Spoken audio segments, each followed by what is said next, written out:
Alex, I think I live in a pretty normal part of town. Not too close to downtown, not too far away, kind of a normal little place. A modest yard, backyard and front yard, a normal kind of house that you would expect from America. Sure, for a normal kind of guy. Yeah. Sometimes the animals have other plans. Oh. Now, I've told you before about when we first moved in, we found a dead possum right in the backyard. Yeah. That wasn't as pleasant. Okay. I come downstairs the other day. It's 8 a.m., ready to start the day. Sun's coming up. It's normal. Wait, sunrise is at 8 a.m. over there? No, it's already been risen. All right. It's still rising. You know what I mean? He is risen. The sun goes around in a circle. Right, okay. Around the Earth, which is the center of the universe. Yeah, of course. You get me. Okay? Yeah, thank you. We've established that. Now, I go down to the kitchen, which looks out to the backyard.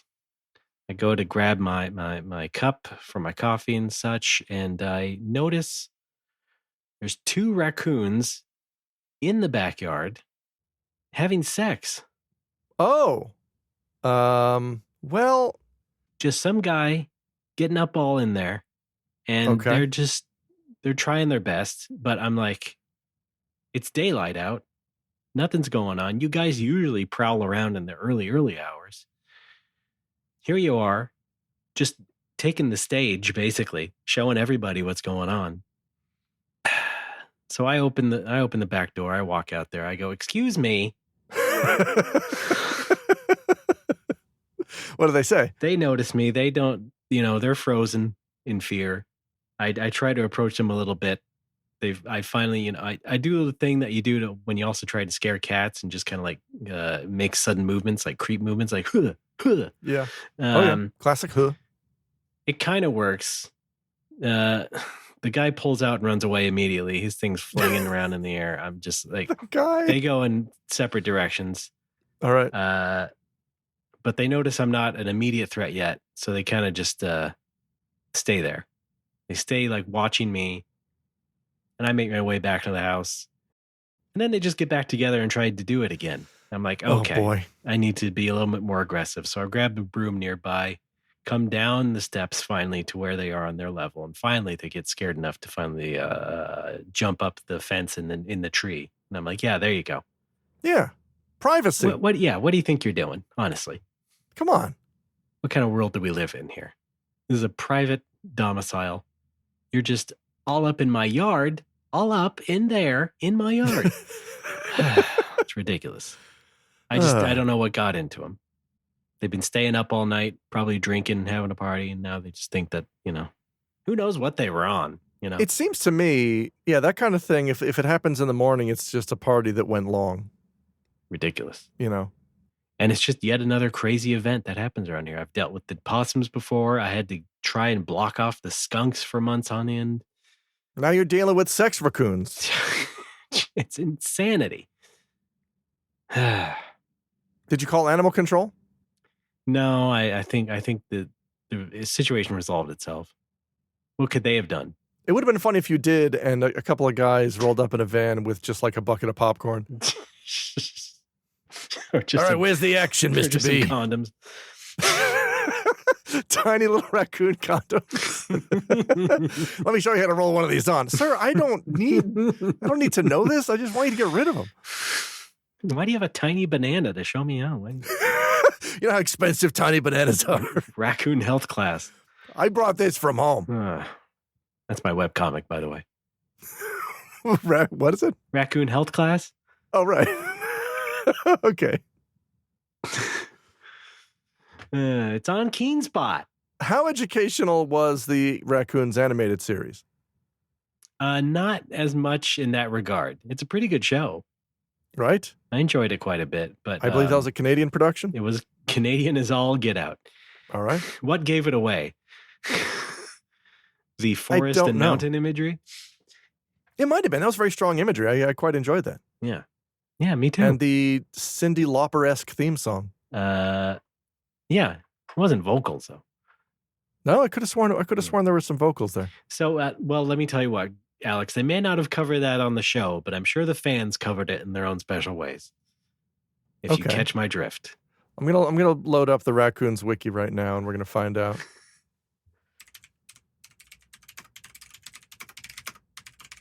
The raccoons for the animal. Here we go. The Raccoons is a Canadian animated television series that ran on CBC from 85 to 91. Correct. Theme music by Kevin Gillis. The many loves of Kevin Gillis, and they're all raccoons. It'd be funny if there was just a Wikipedia header there that just said sex acts. Boy, out of character for a Canadian series to premiere on July 4th. All right. That's sending a message, isn't it? Yeah. The series had a new wave soundtrack, including the song "Run With Us" by cast member Lisa Lougheed. Lisa L. I don't know. I don't get these Canadians. Yeah. Right. Lisa S. Oh, you're done? Okay. Yeah, "Run With Us." That's a song I'm thinking of. That's yeah. She had a loppery quality. Yeah. All right. Sure. All right. I think most of the time it was just the normal instrumental theme song. Anyway, good cold open. Let's continue. Into what?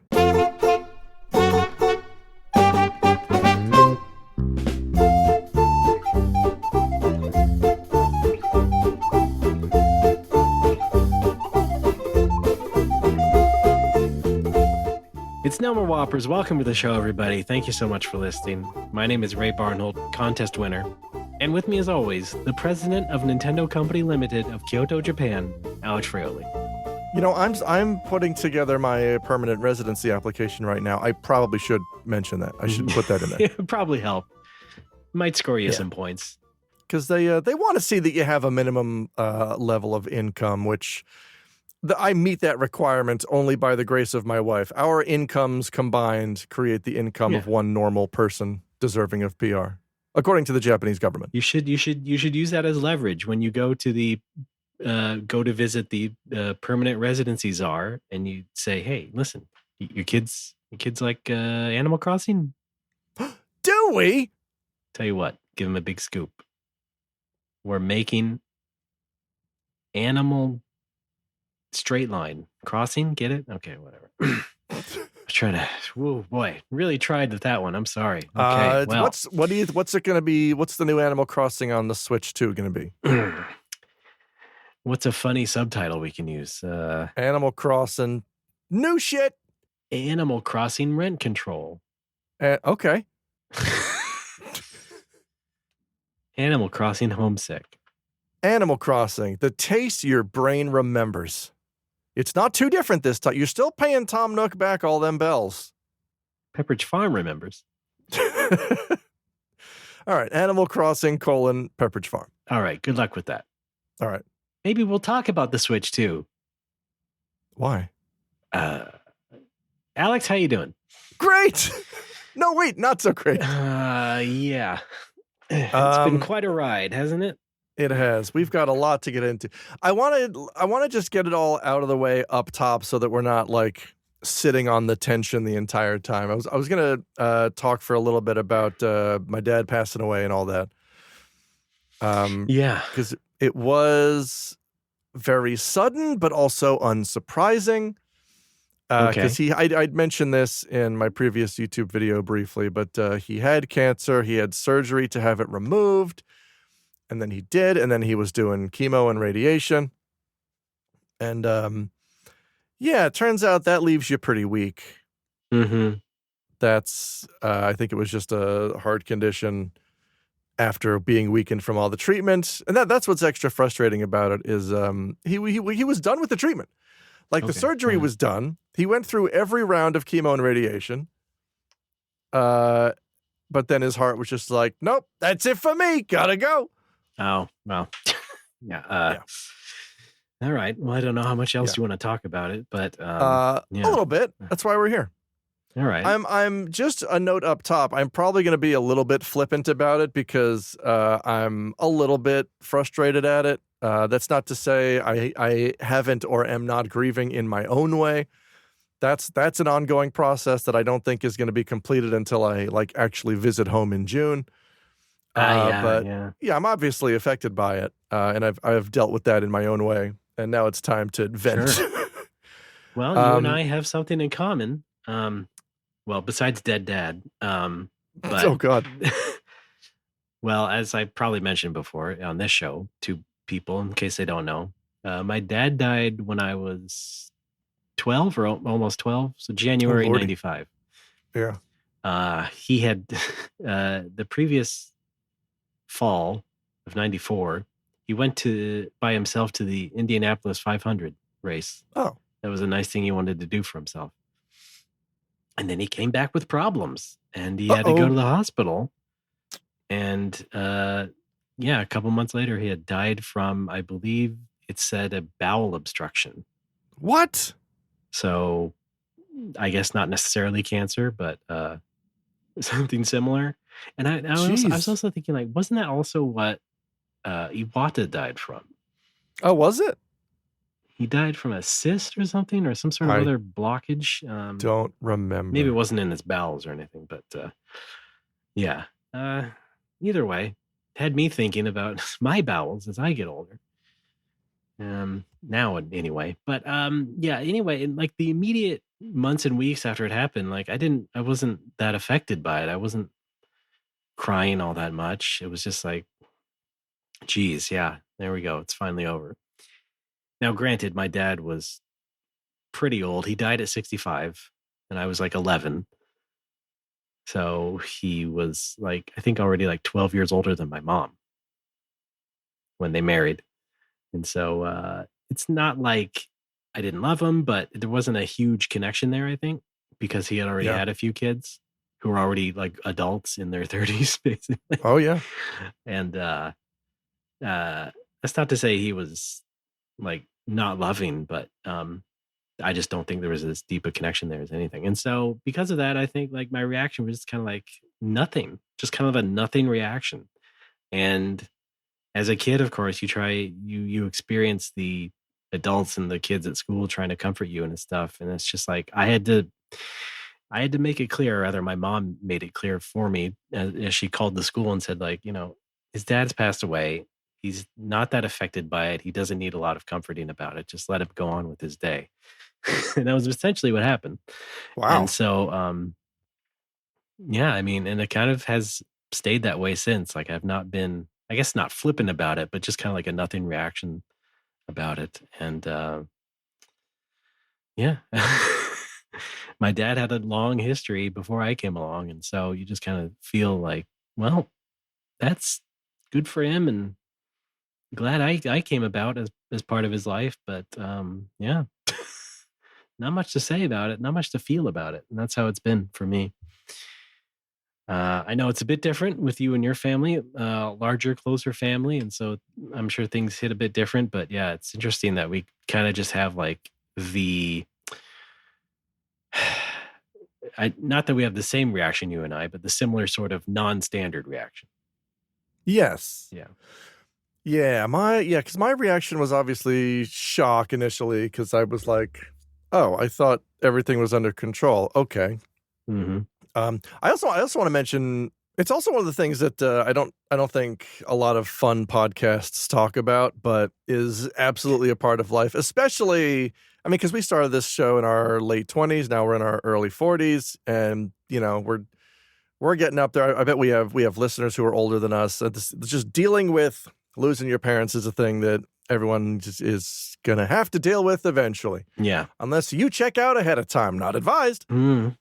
And I did not think I would have to be dealing with this now. I've been preparing for it mentally, for the past 10, 15 years. But really was not expecting it to happen this soon. I thought we were going to get another 10, 15 years out of the guy. And the reason I'm kind of pissed off about it is because it was mostly, I'll say entirely, it was entirely due to his own stubbornness. Because first of all, he had, I don't know what it was called. It was a thing. It was a throat thing, I think. that was directly caused by alcohol consumption, which something that rings, pretty relatable to me. In fact, the day that he died was the fifth anniversary of me being sober, which was very appropriate. But God. he went through the surgery, they got most of it out, went through the chemo and the radiation, and then I guess, went through all that. But as all that is going on, the doctor is like, hey, you got to make sure that you don't start losing weight, because once you start losing weight is when it gets dangerous. And he's like, yeah, no problem. And he immediately started losing weight. Doctor's like, all right, well, just you do have to hydrate. You got to make sure that you hydrate every day. No problem. Gonna hydrate. Did not hydrate at all. He was basically starving himself and not eating or drinking. And, after going through all these rounds of treatment, went to a doctor's appointment to do a progress checkup and just keeled over on the docks, sitting on the docks table. Oh, my God. Not great. Yeah. Jeez, dude. Pretty awful. Because he was of that generation of very proud, kind of not really wanting to listen to anybody. He was a madman, right? Yeah. He was an advertising guy at that age. Yes, that's right. Yeah. He was in advertising. But yeah, he was very stubborn. I guess just did not want to admit from the generation that is there a problem? If I ignore it, it'll go away. Which I think we all realize now doesn't work at all. Yeah. But the worst part is his doctor would tell him these things. His doctor was like, you need to eat or you need to drink. And at one point even, you need to get on an IV immediately so that we can rehydrate you. And he, not only did he ignore this, he did not tell my mom about it. Because my mom told me after the fact, she heard from the doctor, I told him he had to hydrate immediately. Why didn't he do that? And she's like, he didn't tell me that. Oh my God. He was just very stubborn, thought he could take care of it all himself. Obviously this was not the case. That's so really what I want this to be is a cautionary tale to anybody with boomer parents. And that is, make sure they listen. And this goes for everybody listening. Listen to your fucking doctor. Unless you are a doctor, listen to your fucking doctor. Because they're going to tell you things. They're going to save your life. Are you saying doctors shouldn't listen to themselves? I'm saying doctors, yes. There's a network of physicians called DocNet. It's like a phone circle. They call each other for advice. They don't go through proper channels. They don't have to. They're doctors. But they have naughty chats. Hot docs in your area. Yeah. Call now. What's this lump? 1-900 what lump? In your face. Listen to your fucking doctor when they tell you to do something. Yeah. And boy, this is going to segue right into my segment. Oh boy. Uh-oh. Okay. Not in a bad way, but very similar things that we're talking about. Yeah.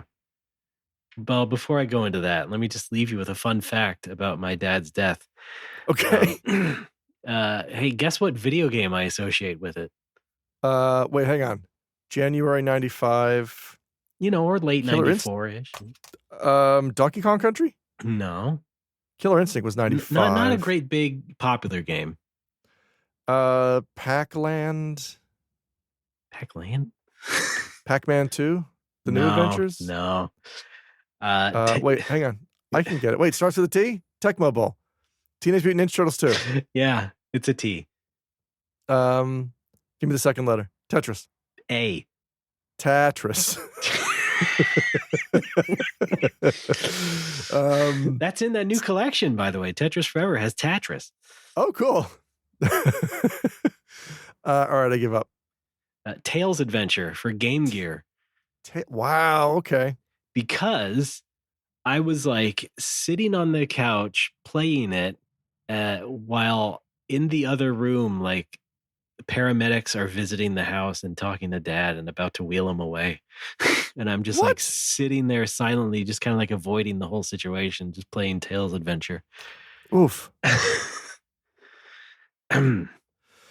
My. It's okay. Game's not that great either, but no. I associate a lot of games with my dad because my dad was into a few video games. He when I was too young to remember this, but I think he bought the Sega Master System before we had an NES.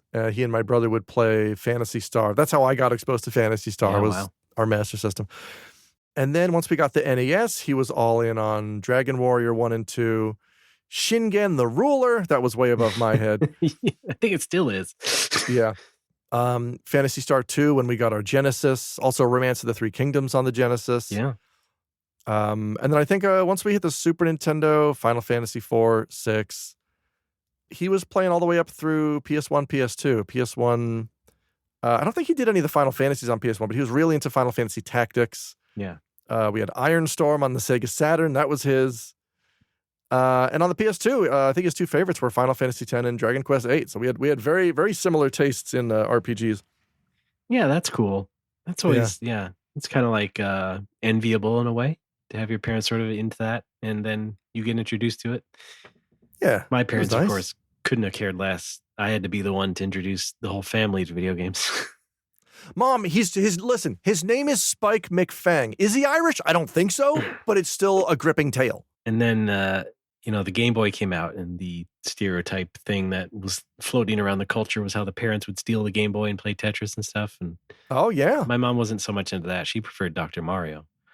Yeah, that's right. Yeah. We played a lot of Tetris and Dr. Mario on the NES as well. Yeah. I have a very distinct Christmas memory of my family. We did Christmas at like a resort cabin, like a resort that has individual cabins for you to stay in. And we drove up to this cabin. I think we got our Christmas gifts there, and one of my gifts was Dr. Mario and Gremlins 2, the new batch. Oh, boy. Yeah. And I unwrapped Dr. Mario, and I was very excited, but unlike previous Christmases, I'm separated from my NES. I can't use this new toy that I just got. And my dad's like, well, let's call the front desk and see if they have NESs to rent. And we did, and they did. What? So we drove back down to the main hotel area, and we rented an NES and played Dr. Mario for the rest of Christmas. It was great. It was a very sweet memory. It was me and my brother and my dad alternating two-player Dr. Mario for hours and hours. What hotel was that? A Marriott? No, it was a resort. It wasn't a hotel. It was a resort called NoMoWoCo, I think. I don't know. All right. In Southwest Pennsylvania. NoMoWoCo. You sure it's not Cologne? No. All right. I'm sure they have much more stuff now, but back then they had these like individual cabins you could stay in with your family. It was really nice. All right. Well, speaking of which, we got to screen our colon when we're 45. That's right. Yeah. I'm overdue for one of those, I think. No, I think it's 45 is the thing here where they tell you to I heard go get 40. I thought it was after 40. Oh, maybe it's different in Japan. They got different colons over there.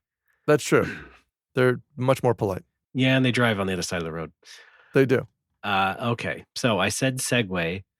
Speaking of parents who need to hydrate. Oh no. So last episode we were talking about how my mom had to go to the hospital like the same day we went to Vietnam. And that was our phone call episode where I went through the whole thing during that first part of that Vietnam trip. That's right. It sure did not end there, because after I got done recording with you, the next morning I find out I find out by looking at the security camera notifications on our phone that my mom is once again being wheeled out of the house to go to the hospital. Ma. With my sister there, of course, who has been staying the entire trip length. She got as I probably said, she got a plane like that day that I had to leave, and came down and like took over at our house, and I was really grateful for that. But mom had to go to the hospital again because she fell and fractured her hip the night before, or the day before. Oh, boyo. Apparently she was on some sort of medication after going to the hospital the first time, and she was still kind of like, I think, dehydrated and kind of loopy. And so as she described it to me, she was trying to pack her suitcase again, as she was doing last time, for this flight, because they were about to go on a flight again, tried number 2, to go back to my hometown where my sister now lives. And then she fell at some point while my sister was out of the house. And then my mom like woke up that morning saying that she can't move. So she needs to go to the hospital again. Oh boy. And still cannot get her on a plane. And so that just happened there. And mom went to the hospital again. And so that happened. And then we in Vietnam are about to go on a 3-day tour. Not 3-hour tour. That's different. That's a different thing. That's Vince Gilligan's island. And this is a 3-day tour with 3 different hotels to stay in. This is so dumb. I didn't really want to do this, but it was organized by my mother-in-law originally. My mother-in-law, who decided to get LASIK a week before and then decided she couldn't go because of the surgery. Oh, uh-oh. So, well, the bright side of that was that it was just me and my wife and son. So didn't have to deal with the in-laws also being with us because they were going to go with it. But yeah, I didn't want to go anyway because it was just hopping around. And now my mom's in the hospital again. So now I'm stressed out again. Right after recording the podcast with you, where I say, boy, I hope it turns out well after this. Mom's in the hospital. She's doing fine, as much as she can. She goes in there, gets in the emergency room, goes and has the hip surgery and has her partial hip replacement is what they call it. Oh. So they stick some more metal in her area around there. Great. And then she's, recovering in the hospital. They give her some painkiller. I didn't catch the name exactly, or don't remember it. But this painkiller was giving her hallucinations. Oh. Not bad hallucinations. At least not at the start. At least not for the first day. But then apparently, like the next night or something, she just went full on psychotic and started having crazy hallucinations and was convinced the hospital was there to kill her. Things of that nature.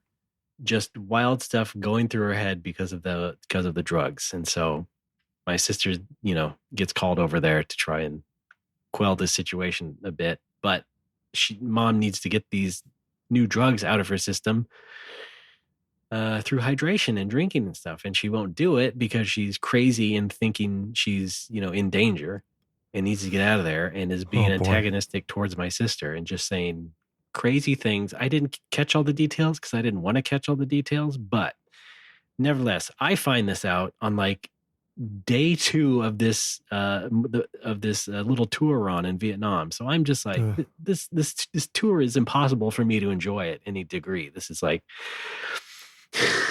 it's so stressful because now I'm worried about my mom all over again. I'm going on a stupid organized touristy tour that I don't care about, and like the tour guide guy is telling me facts about Vietnam I already know because I married a Vietnamese woman. Yes, I know you have a sandwich called banh mi. It's very good.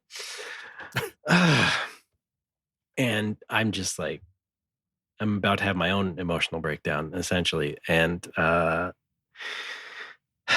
I at some point, through the grace of God or whatever you like, mom finally gets the drugs out of her one way or another. Good. Again, I'm going to skip some details because I'm just foggy on it and nobody needs to hear all of it. But nonetheless, she levels out. She starts to finally recover and starts to finally get on up of out of the hospital. And so that is her for essentially the rest of that second week that we're in Vietnam. And so my sister is finally getting prepared to go back home, and then we will basically do the baton touch and come back home safely and go and visit mom in the hospital or the rehab center, wherever she is. I screwed up by telling my sister the wrong day that we were coming back. Uh-oh. So my sister leaves one morning earlier than she should have. And at that point, by the time we both figure out the mistake, like she can't just cancel the flight. She just has to go. So mom is basically alone for 48 hours, not in our house, but at the hospital and then to the rehab center. So when we finally come home, like it's at night, of course. And so I can't see mom immediately, but then she just gets moved into rehab center. And then just, it starts going through little bits of physical therapy and occupational therapy. Okay. And, the whole time she gets moved to this rehab center, which is not unlike a hospital, but it does have better food by her reckoning. It's because she hates the hospital food. That's partly why they had such trouble getting her to eat and drink, because she had also just been coming off of that dehydration episode with the first hospital visit. So it was just kind of like me having to take over and get all the information from my sister and make sure that mom eats and drinks and all that. Mom's only in rehab for like a week and a half total. So they let her out early because it's really not that bad of an injury. It's like a hairline fracture of the hip, but it's bad enough to where someone couldn't walk, right? But it's not like she was in a crazy skiing accident or something like that where she needed to be in traction for a long time. No, she just needed to go ahead and go through the regular sort of physical and occupational therapy routines to get her back up to health. And so we get her back to the house, and long story short, that's about it. That's where she is now. She's resting every day. We have a nurse and a physical therapist coming by every few days to give her a new routine. And, maybe within a month or a month and a half, she'll be well enough to go back up our long staircase, because she's now downstairs in my in-laws area, because they're not here right now either. They will be back, but hopefully mom can get well enough to maybe finally this time get on a plane and start making plans to move back to our hometown and live with my sister. But oh man, I guess it was similar to your dad's thing in that she wasn't eating and drinking that much, but it's mostly because she just couldn't stand the stuff that she had to take and was given, But she's back home. She's eating more regular food. She has more of an appetite, and that's it's much better. It's just kind of stressful the whole way through because she's 40 years older than me, and it's the same thing where it's just like you start to get a little bit worried about how she's gonna continue on after this. But yeah, that's about it. Fun. Listen to your doctors, folks. Yeah, or try to. Maybe sometimes you're just under the influence of a painkiller that is fucking you up mentally. Also, you talking about the hallucinations. That reminded me of something that happened with my grandfather right before he died. This is my dad's adopted father. Right. We visited him in the hospital. Because he fell. I think he fell in the shower and busted his hip, and we went to visit him. Yeah. And I don't think he recognized us the first time we went, and he told us, "Where's the goddamn bus? He's been waiting for the bus for 90 minutes, and it's not showing up." Oh, boy. We're trying to be like, "No, there's no bus. You're in the hospital. You're drugged up." We visited him, I think, the next week, and he was coherent. But yeah, kind of just a little scary the first time. Yeah, sounds about the same thing that happened. And the drugs just accelerated what they called hospital delirium, which I was also told via my sister that they say it's common in older folks that go into hospital and stuff. And that was basically it. Yeah, she was just having like this episode for a couple days and like couldn't get through it. And it was really, really scary, especially scary for me, who is thousands of miles away and cannot do anything about it. Man. And Jesus Christ. And so, we had this tour for 3 days of the week. I could barely enjoy it. I had to put on a fake smile for some photos, but I'm just like constantly looking at my phone, looking for an update from my sister every day. And then got food poisoning. Probably from a restaurant on the tour, as it would turn out. Yeah, we went back. So the tour was in Da Nang, which is a coastal town in Vietnam, kind of almost in the middle of the country, just coast-wise. It was very nice, but not easy to enjoy. And so we went back to where we were in Ho Chi Minh City, get back there, sleep that night. I have to get up and use the bathroom, but then my stomach starts rumbling weird, and then I start getting nauseous. I'm like, oh dear. Uh-oh. And then we find out I have food poisoning because of the particular style of expelling material that is going on. Oh, okay. So now it didn't last too long, but I had to basically stay home and just not eat for a little bit to try and recover. And then I needed to be hydrated. And so I'm sick and going through my own thing there. Thankfully, I'm not in the hospital or anything, but Jesus, yeah. And so that was fun. And then the next day we go out with more relatives. We're meeting like another great aunt and uncle, or great aunt of my son, that is. And they decide to take us all out for a fancy dinner with seafood. Oh. I am just getting over food poisoning, and they want to go to get fucking seafood. My wife is saying, well, it's because it's just the traditional idea of a really fancy dinner would be seafood. And I'm like, great. And it's raw oysters. Yeah, go for it. It's all steamed. It's like a Hong Kong style seafood restaurant. And so they have these, it's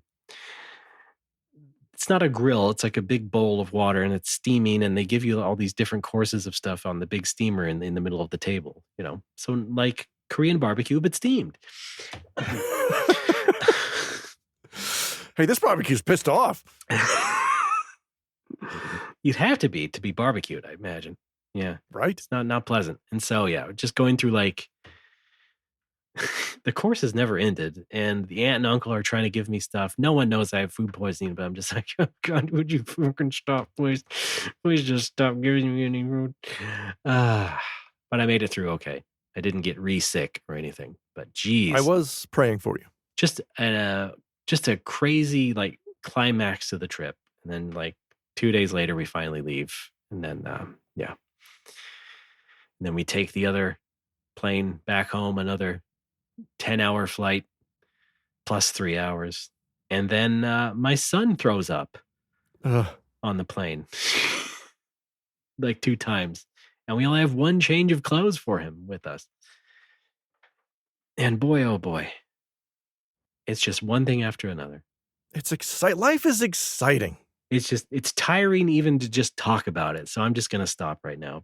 Nevertheless, we made it back home. We got mom's back home. Good. Things are normal now. As you can tell, I'm having a normal podcast with my normal friend, Normal Fraioli. I mean, Alex. Oh, I like that, though. That's my new name. Hello, everyone. It's me, Normal Fraioli.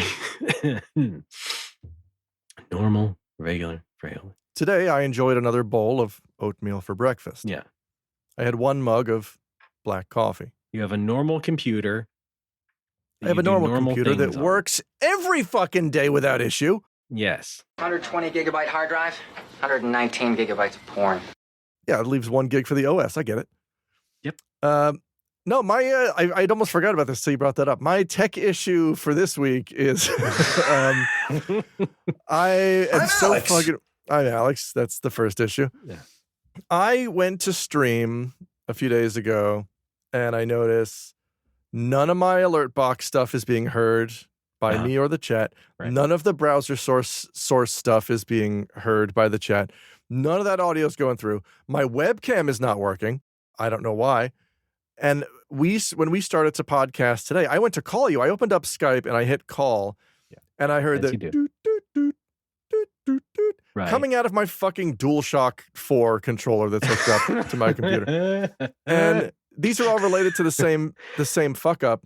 And that is, I was gathering footage, and also I was playing Lost Odyssey for the charity stream last month.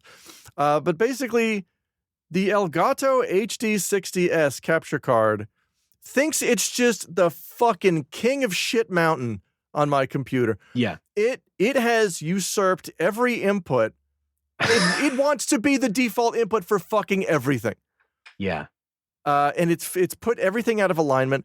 Even, this is the shit that kills me, even the Elgato Wave XLR was knocked out of being default audio input by the fucking Elgato HD60S. Motherfucker, you are designed for audio. What a bully. The XLR. Yeah. And I went into my OBS settings and I saw that the default input for all video and audio was Elgato HD60S. Yeah. And I had to change everything manually back to what it was. And I just did it as well for Skype when I tried to call you. I don't know why it insists on it's got this dumb fucking attitude of like, well, you used me to capture that Lost Odyssey footage, so that means you want me to stick around and be your input for everything, right? No, you don't know what the fuck you are. No, we're not friends, Elgato HD60S. How does the DualShock 4 come into play? I think it's because afterwards I removed the HD60S as an audio input. Yeah. Like system wide, and it defaulted to the next one in the drop down, which was the DualShock 4. Okay, I see. Yeah. Really excited to have a conversation with my friend through a fucking DualShock, holding it up like a telephone. You like this shit? Hi, Ray, how's it going there? Whoa, stop rumbling. God fucking damn it. I'm an astrobot. Wow, you Twisted Metal, huh? I remember that one. Okay. Would you like to engage in an ape escape? Yes. Beep boop boop. That Saru got me. No, that's my DualShock impression. Thanks, everybody. That's pretty good. You ever had a Saru get you?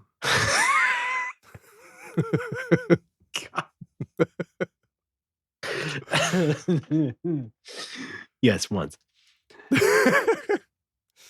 Oh boy.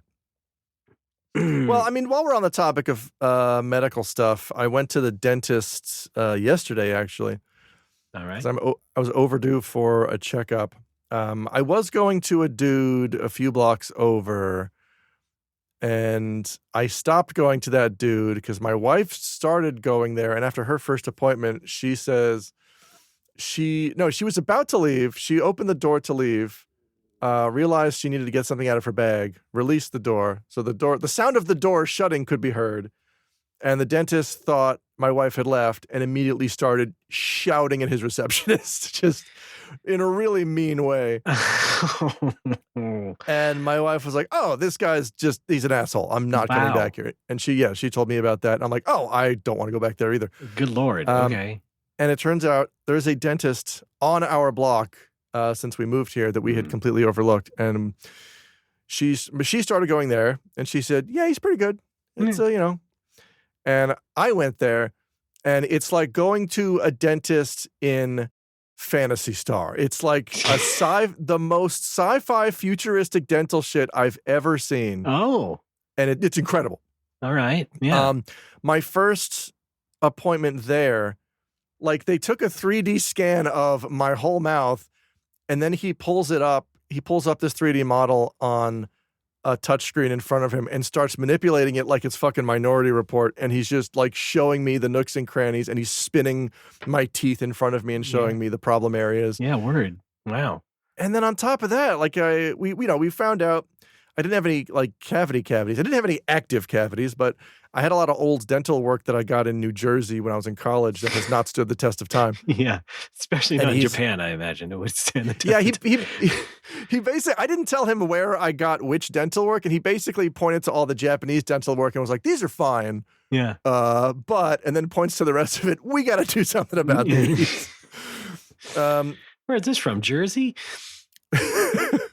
We're redoing all the dental work I had done in America, starting with my two front teeth, starting with my incisors.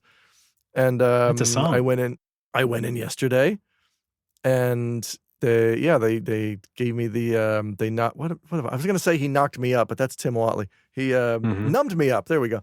He numbed me up and then started going to work on him. And like, I don't know if it was just from smoking for 20 years or what, but my two front teeth had gotten crooked. And he just like straightened them out while he was under the hood. He just like, I felt him putting in some kind of a spacing device and like turning a thing. I didn't feel any of this obviously, but he showed them to me. He gave me the little hand mirror afterwards and he's like, what do you think? And I'm like, how did you do that? You can't do that, sir. You're not an orthodontist. How do you just do that? And I looked it up after the fact, and it turns out, dentists can just kind of do that if they want to. Wow, yeah. Careful he doesn't slip using that spacing device, or else you'd look like Sandra Bernhard. Well, what's she been up to lately? I was concerned, like while it was going down, I did have a nightmare thought into my head, which is, what happens if a humongous earthquake hits while he's doing this?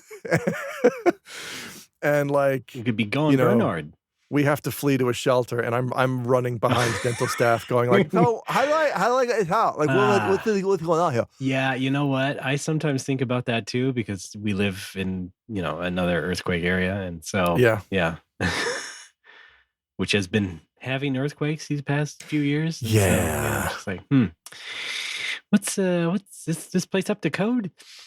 Yeah, we're currently in the process of thinking about the remodel that's coming up. We're going to have to move out in the next 2 years and live in a temporary apartment.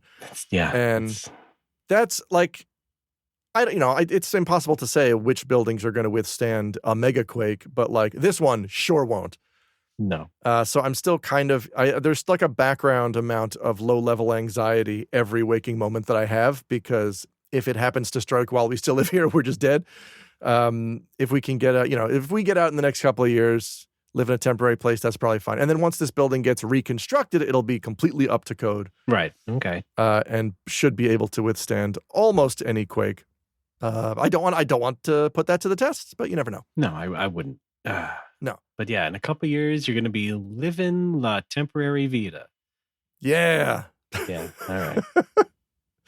Living la vida transiente. Yeah, that's proper grammar.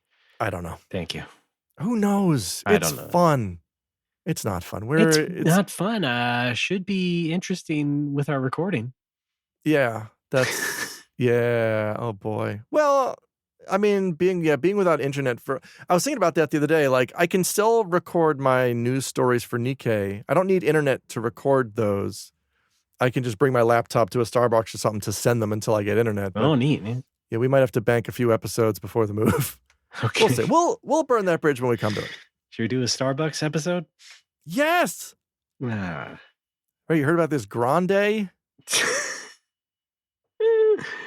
Venti? Oh, that's cartoon porn. What's the extra large? Oh yeah, Trenta. Is that the new one? Recent? Yeah, they got a past Trenta? decade.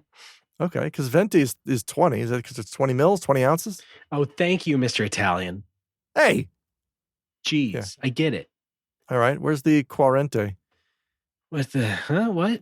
I think, I don't know. Is that when a girl turns 15? That yes. It's Italian. No, I'm going off Spanish because I know they're similar. I know Quarente is Spanish for 40, right? Huh? I know, yeah, 20, 30, 40. Anybody, folks, write in. Yeah, folks, please, we don't know languages. I barely know the one. Japanese comes and goes. My brain's not working great anymore. Brain don't work good. No. But tell you what, teeth, working great. All right. Well, what is that, like Italian coffee? Yeah. Quarente. It's great. It feels like the teeth, my front teeth look so good now. It feels like I got cosmetic surgery. Like every time I look in the mirror, I'm like, say. I mean, you sort of did, a very small scale, but yeah. Yeah, but for $10. Yeah. We're like, I did the math after I got home because this guy markedly increased the quality of my life by doing his little tooth alignment thing. Mm-hmm. And it cost me, so I pay 15,000 yen a month for my healthcare premium, which is about $100. And I paid 1,500 yen for that whole procedure. Right. That was the copay, which is about $10 USD. Yeah, not bad. And out of curiosity, I just Googled how much health care costs in America for a middle-aged guy in their early 40s, $500 to $700 a month. Are you fucking shitting me? For what? For fucking what? Peace of mind. That's so much. Yeah. I don't get it. Well, you're not the first Italian guy to say that. Okay. Yeah, it's true. My brother Luigi had some strong words and actions. Don't forget the action. Don't forget the action. Can't forget the actions. Good stuff. When are they going to let him out, huh? When are they going to let that rascal out? We miss him. We got to have a party for him. He's got work to do. Yeah. Oh, boy. We're going to keep him working. Just you fun. wait. We have fun. We are, of course, to any NSA agents listening in, we're talking about Mario's brother Luigi from the hit new game Super Mario Brothers role-playing game Brotherhood. Paul Reiser Coupleship, starring Luigi. Let's take a break. All right. We'll be back with more of this. When darkness falls, leaving shadows in the night, don't be afraid. Wipe that fear from your eyes. The desperate love keeps on driving you wrong. Don't be afraid. You're not alone. You can run with us. We've got everything you need. Run with us. We are free. Come with us. I see passion in your eyes. Run with us. Folks are back. It's NoMoWoPers. I'm Ray. That's Alex. Hello. I forgot to mention, I've been going to the dentist this month, too. What? Which one? I'm not going to give that away. Is it Dr. Mastandria? Who? Miss? That guy's a fucking Dr. butcher. Missandry? No. No. No, but I went like a week after I got back to America. And then I found out I have cavities. And I was like, Oh, shit, God. that hasn't happened in a long time. And now I have to deal with being fat on top of that. Anyway, No. I had to go get fillings, or part one of fillings. And so that meant for the first time in a long time, really not since I was a kid, genuinely, just being numbed up and poked and drilled in. It And, sucks. It's not that bad. Well, that's the thing is I went through it all through my childhood because I took very poor care of my teeth like until college. So I went through that every year pretty much.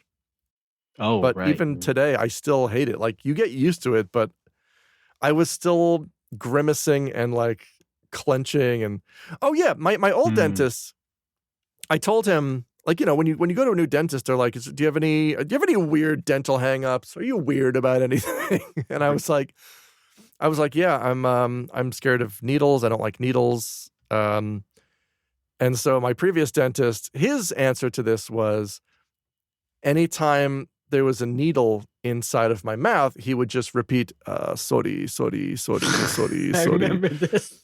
Yeah. And the new dentist, I told them I hate needles, and their approach is the hygienist, a very nice Japanese woman, is just constantly patting me on the shoulder like I'm a dog at the vet. I'm. That I like a lot more. That's nicer. Yeah. I don't think either of those would comfort me. How was your recent experience? Fine. I don't have that kind of hang up. I don't mind the dentist. And I've been through that before, and I've never had pain, so it's fine.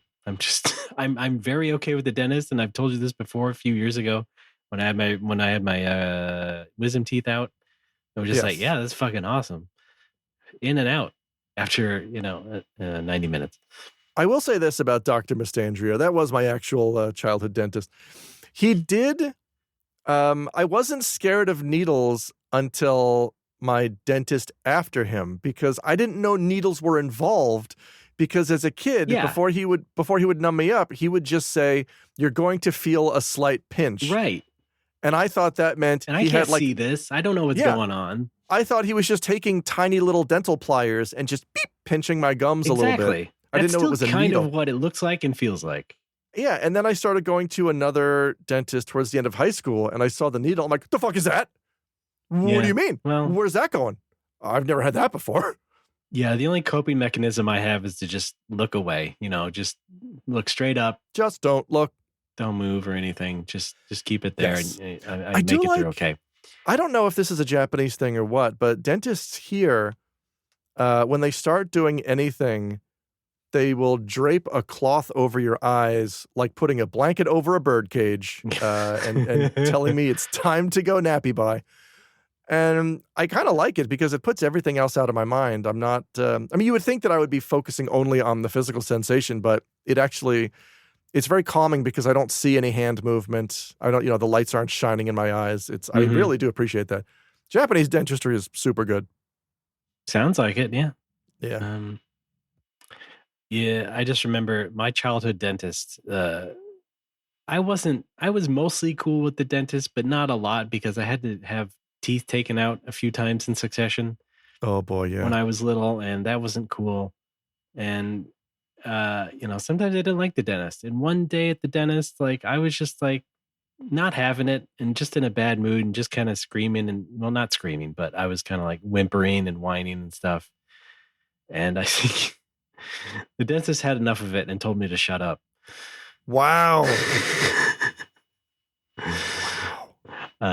Yeah. While my mom is, sitting there behind him, just like, well, she didn't really do anything about it. She was probably in agreement.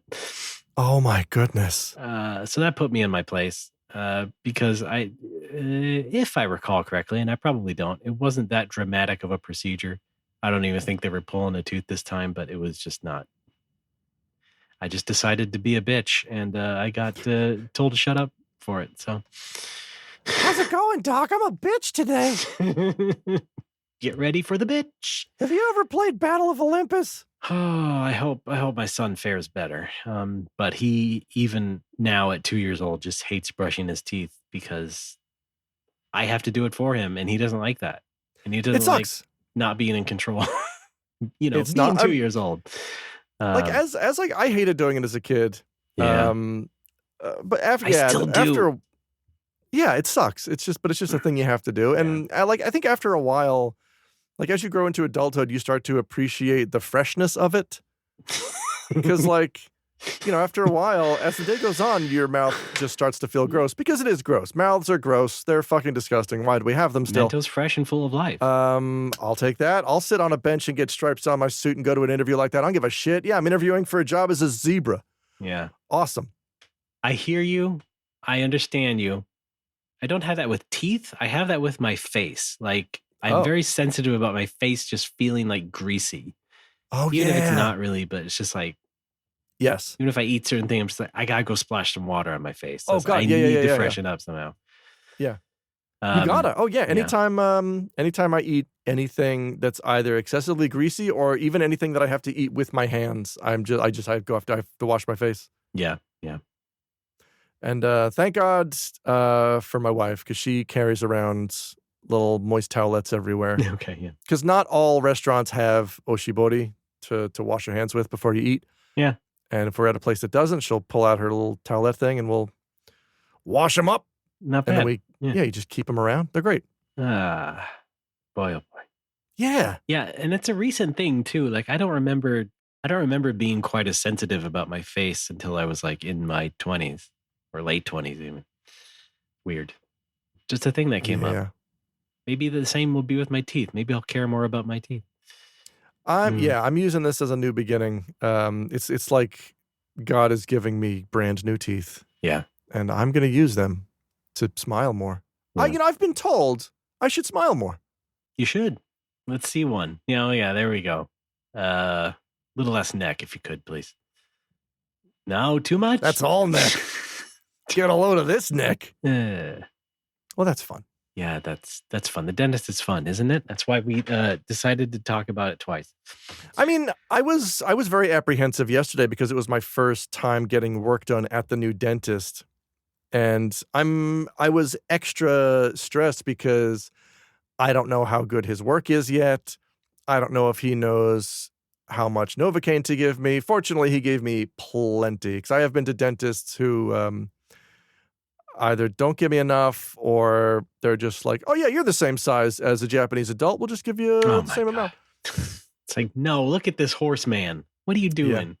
Yeah. I don't even know if that figures into it. All I know is I've never not been sufficiently doped up at an American dentist. I have several times not been given enough anesthesia at a Japanese dentist. But this guy knows what he's doing. All right.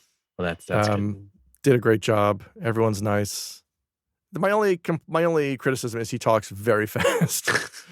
And I'm just sitting there like, okay. He could have been saying like, yeah, we got to remove all your teeth. We got to replace them with Monopoly pieces. Yeah. I'd be like, yeah, let's do it, man. Yeah, you're the dentist. Okay.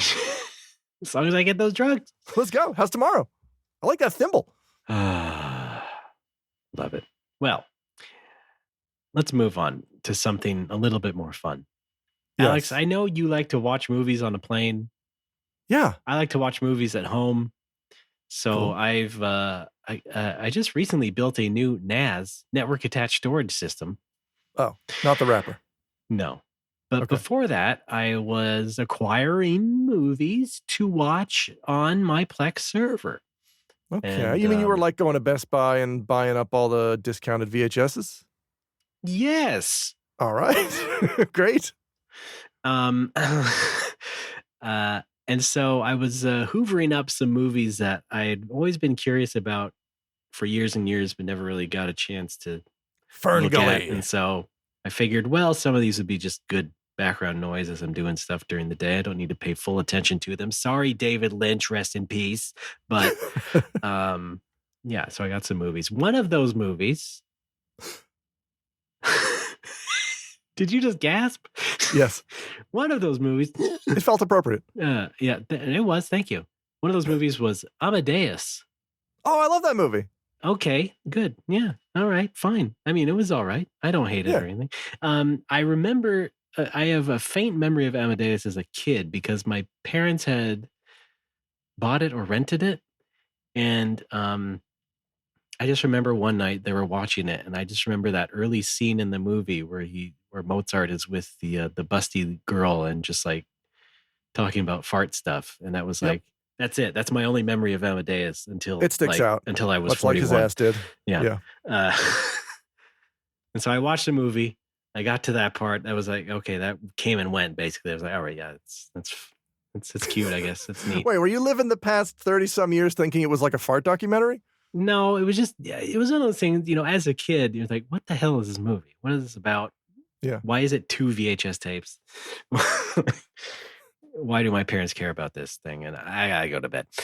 So I did go to bed for 40 years. And yeah, so I finally watched the film. And yeah, it was a good film. F. Murray Abraham does good work. Was he Salieri? He's Salieri. There, that's right. When Sally met Ari. Great. And yeah, it was an alright movie. I have nothing much more to say, really. You could definitely tell it was based on a play and everything, but there was also that thing about it where it was like, it was kind of intimidating as a kid. And that's because of like the cover art or the poster art. Oh, yeah. Where it's just like, it looks like the cover to an Evilise game. Yeah. And yeah, basically it's like this imposing figure you don't know about until you watch the movie, basically. And as a kid, I'm just like, what is this? Is this actually about like the life of Mozart in such a way? Or is like, what is this imposing like art supposed to communicate? And I still don't think it really fits the movie, as it turns out. But it came from the play, right? So I understand. I mean, the mid to late 20th century was. I mean, there was a lot of stage plays and musicals were going fucking nuts. Yeah. And I think that was just one of the really good ones that came out as a result of that. Yeah. It's just like, it's kind of like a pretentious piece of art for a movie that is not completely pretentious. Yeah. Like the movie has fun with itself at many places. And you're just like, okay, that wasn't what I expected from the art. Yeah. You can find value in something that is surrounded by pretension. Yeah, certainly. Man, I'm still in the middle of writing the closing argument. I don't know what to call it. The conclusion to my YouTube video. Dun, dun. And I don't know if this is going to be interesting when the video comes out, but like every time I've rewritten the final part of the video 4 times, and each time it's about something else, and I can't decide what the last bit of the video is about. But part of it is about realism in video games and how I don't think it's that important, and how because I talk a lot about the Centennial case and how I like that not because it's filmed like a J drama, but because the gameplay underneath it is fun and interesting. Yeah, right. Which I kind of feel is similar to Amadeus in that way, where yeah, a lot of the stuff on the surface is kind of pretentious, but what's underneath is fun and worthwhile, and it's still it's still something I want to experience. Right. Yeah, I can agree with that. Nothing more to add, Your Honor. All right. Yeah, but every time I start writing about it, I start going on these fucking tears about the industry. I mean, if we look at the Game Awards, they're trying real hard to be like movies. And how does that impact my experience? And I've a ghost version of myself is touching my shoulder and whispering, you don't have to talk about that. Yeah. Yeah. That's why you from the edit future yourself. is calm down. Yeah. Yeah, exactly. It's I'm editing myself brutally, Good. Yes. which everyone should do. Yeah. But I'm glad you are. Yeah. Because otherwise you would be really cringe. Yeah, I know. Yeah, I was. It's called Me in My 20s. Where I just like In that's some of the 30s. one of the biggest writing lessons you can learn is you have to be willing to throw away entire paragraphs and pages, and even really, really good metaphors. Whoa, not like pages. every once in a while, I'll come up with a really, really juicy metaphor, but as the writing goes on, it becomes apparent, oh, this doesn't fit with the argument anymore. And a bad writer, i.e. me in my 20s, is going to try to twist and cram that metaphor into whatever the paragraph is now about, and it doesn't work. You have to be willing to cut things that you really loved writing, or just put them in a scratch document. Like have another document open where you just put scratched phrases and ideas. That's what I do. Yeah. Oh, well. Yeah, I kind of do that, but in the document. Not in a separate note. I have two. I have a scratch doc, and I have a scratch area at the bottom of the doc for stuff that might be relevant later to that project. Oh, but yeah. Stuff that I want to work into future projects, that goes back into the scratch doc. Yeah. Well, you've seen peeks at my process, and I'm not saying it's great or anything, but it's fun. It helps me write. Yeah. So anyway, movies, I want to move on to another movie I saw right after Amadeus, almost exactly after. I saw another movie I'd been wanting to see for years, or at least been curious about, which was Last Action Hero. I've never seen that one. Which has F. Murray Abraham. And again, as Salieri. No, but they make a joke about Amadeus. Oh, of course. The kid in the movie, he enters the movie world and he sees F. Murray Abraham and he tells the Arnold Schwarzenegger movie world character, that's the guy who killed Mozart. And the Arnold character goes, Mo who? Mo. Or it was something. No, it was later. Hang on, excuse me for a second. I need to talk about this. Why would this famously large man with an Austrian accent know arguably the most famous Austrian that ever lived? Because, you got to see the movie. Oh, well, I haven't. They're in a movie world, which is like an isolated universe from the real world, and so they only know things that happen in the movies. Oh. You know what I mean? It's sort of like if you did a thing that was weird and you thought it was weird, but somebody else didn't. It's like that. Anyway. I choose to understand you. I thought that was interesting because I had no idea of what that reference in Last Action Hero was. I had no idea of it. So I just saw Amadeus, and then like a couple days later saw Last Action Hero. I was like, oh boy. Well, kind of like how when I was a kid and I was watching Hot Shots Part 2 with my family, and the riverboat scene, the two Sheens shouted to each other that they liked each other's work, and I that went over my head. My mom laughed at it. I had no idea what they were talking about. Yeah, but then you saw the thing that. Then I grew up and I learned more about their careers, and then I thought back to that gag, and I was like, huh, all right. Oh, yeah, good gag. I think pound for pound, Top Secret is still the funnier movie. Okay, I'll check that out. If you're talking like war comedies, comedy / spy comedy. Yeah. All right, good. Great. And then I saw the bad 4K upscaled version of True Lies. Oh. Because I hadn't seen True Lies before. Okay, that's a good one. I've seen True Lies. Yeah. A little. Is that You're Fired? No. That's not the one where I forgot.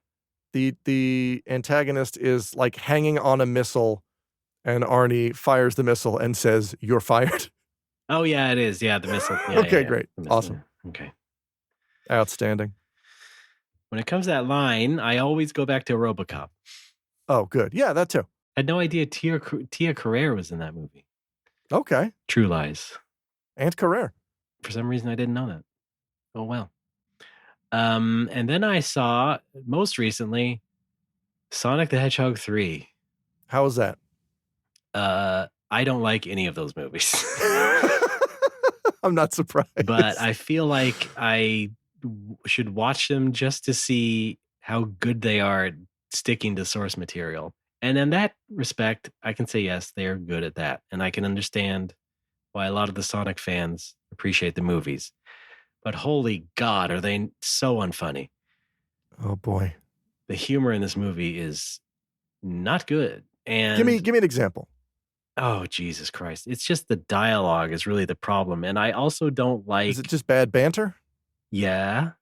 Bantery stuff that doesn't work. It's a lot of lame quips from Sonic. And I also don't like how Ben Schwartz does the voice of Sonic. Oh. Nothing against Ben Schwartz generally, but he has this, higher register for Sonic, and then he's making these bad quips and stuff. And yeah, but I mean, wasn't Jaleel White didn't he do Sonic super high register? Yeah. Are you holding that as the gold standard? No. I'm not sure there is a gold standard. Who are the Japanese Seiyu who have voiced Sonic the Hedgehog in the past? I think all the Sonic voices kind of land around the same sort of register. For my money, you can't beat Hayai Harinezumi. He was probably the most famous voice of Sonic of our generation. All right, you're just going to steamroll me? Is that what this is? Sorry, keep going. I just don't like the movie. All right. But yeah, I decided to put myself through it a third time. And fun for a certain number of people, I'm sure. I mean, just compared to the Super Mario Brothers movie, which I didn't love, but I liked and enjoyed certain parts of, it would still have bad humor in it. But Sonic is just like front to back. I cannot stand this. Well, that's his thing. He's got attitude. Yeah. I think Jim Carrey is wasted in all of them. Yeah. Yeah. Good for him for having a big role again after so long and everything. But it's just like he's just wasted. He's just kind of going along with the script for once in his life. I don't think it really works. Yeah. It's just too bad. What about the outtakes that played during the credits? Surely there was some Carrie Gold hidden in those. Butter? What? Kerrygold? Land O'Lakes? Kerrygold butter. Oh, I'm not familiar with that brand. Oh, okay. I'm sorry. We use Hokkaido butter. I'm from Hokkaido. It means North Sea Road. That's the highlights of my movie watching. Well, that's fun. I'm glad you got to enjoy the arts. Yeah. Do you have any recommendations for me? Sonic the Hedgehog. I don't think so. I don't know that we have overlapping tastes when it comes to anything. So I don't know how valuable any of my recommendations would be. Okay. Now hit me. No, I'm actually I'm taking I'm on a movie break right now because I'm still watching Star Trek. Movie break. I plan though, however, hey, we like Star Trek. Once I finish the original series, I'm going to start watching all the original series movies up through the TNG movies, and then I'm going to start watching Deep Space Nine. All right. And that might be where I call it because Trek just seems to be getting worse and worse as time goes on. I don't know where it starts getting unwatchable, but I've heard Deep Space Nine is still worth it. That's true. I think it is. Right. But yeah, if you feel that way, then yeah, maybe you should skip Voyager. But yeah, and I've said this before. What? I think on Mike that Voyager was not as bad as I expected or was led to believe. I mean, it's not great, but it was more watchable than I thought it would be. Let's put it that way. All right. Sure. Enterprise, on the other hand, couldn't last through it. I gave up on it. Maybe I'll watch Voyager as well. Yeah. Because I'll tell you what, I'm almost done with original series. I think I'm 2/3 of the way through season 3, and yeah. I thought that after season 1, maybe it would get a little less horny, and I think it just got more horny. No, it's only gonna no. It's funny to me because anytime there is a woman on screen, they use the special lens that is smeared with bacon fat to make it appear that she's like they always have this dreamlike quality. Yeah, which the is, TikTok filter. Yeah, exactly. Yeah, the makeup filter. And Kirk gets out of so many scrapes by just banging the alien woman that needs to be banged. As it should be. And it's a little too much input from Gene's Roddenberries, if you know what I'm saying. I could do without it, is how I feel overall. And I'm glad that TNG kind of takes it back to or takes it to a captain who seems like a genuinely warm and kind human being who doesn't solve every problem with his British wang. No. British, French. Do I need to watch Picard now too? No. Okay. Don't. All right. Stay away. Stay away from I'm going to stay away. Just don't do it. All right. You can stop at Deep Space Nine. I mean, after that, and it's fine. Okay. Then that's what I'll do, smart guy. After we're done recording, I'm going to go watch TOS and eat a big bowl of granola because I am fucking starving. Okay, fine. We should keep moving then. I'm making the move motion. All right, let's move through movies. I'm done with movies. All right. Alex, you wanted to talk about your moves in Japan. That's right. I'm making big money moves where I pay an immigration lawyer big money so that I don't have to move. So yeah, in about, I guess it was 2021, the beginning of 2021 is when I received my rejection notice for my PR application. PR standing for permanent residency, which is basically the holy grail of Japanese visas. Short of going for citizenship, it's kind of it's one of the better things you can have. What's up? I'm a dummy who forgets things. Hi. Is it comparable to a green card? I don't know. How long does a green card last? Forever? Then yes. Then yeah, I guess it is. Yeah, permanent. And it's I don't need it because I'm on a spousal visa now, and that's fine. Yeah. That's where those I just have to go down to immigration every 3 years to renew that. But I'm all as I get older, I'm thinking like, what happens if something happens to my wife? I looked that up. I believe I have half a year to get my shit together and leave the country. Okay. Yeah. Right. And I don't want to ever have to worry about that. So I just thought, you know what? Let's just be safe and go for the PR. Most of my friends have it by now anyway. So I got the first application. The first round was rejected, and they don't tell you why. It's a fun little game. Little did I know that's part of the game and you have to play the game. They want you to go back to immigration and schedule an appointment to ask why you got denied. Yeah. I did not do that. I kept my rejection notice in a drawer for the next 3 or 4 years. And then this time I'm like, all right, I want to try again. Let's go for it. Yeah. I met with a lawyer last year who was like, yeah, I give you about a 50-50 chance if you applied right now. And I'm like, well, that sucks. Let's see what happens if I just pay a lawyer to work really hard on it. Sure. Found an immigration lawyer, met with him, and he's like, yeah, I think we can get this. All right. So now I'm in the process of compiling documents and stuff for him. Honestly, a lot of the stuff I'm giving him is just me giving him very specific powers of attorney to go to City Hall on my behalf and request specific documents. Oh, neat. Which I can do and have done in the past myself, but I'm fucking sick of it. But also, he's like, you also have to go down to immigration and find out why your first one was rejected. And I'm like, can I still do that? It was rejected like 4 years ago. He's like, as long as you have the case number, you can give it to them and they'll put it in their system and they have to come back with a response. So I went down, I gave them the number, they came back. I met, in a booth with an immigration woman for all of 2.5 minutes. And she's like, oh yeah. Like a restaurant booth? Yeah, we were at a Rock and Robin. Yeah, all right. I had a double cheeseburger. She had the chicken patty. And she's like, yeah, you didn't submit enough pension documentation. And I'm like, oh, that's it. Okay. So I thought it was A, because my salary was too low, or B, because my wife and I had only been married for 4.5 years when they want to see 5. And it turns out, no, it's just you didn't submit enough pension information. We love paperwork here in Japan. You need to give us paperwork, okay? You need to. Like, come on. So I gave that to the immigration lawyer. He's like, oh, right. Okay. Yeah, we can do this. Mm-hmm. And so I'm in the process of getting all that shit together.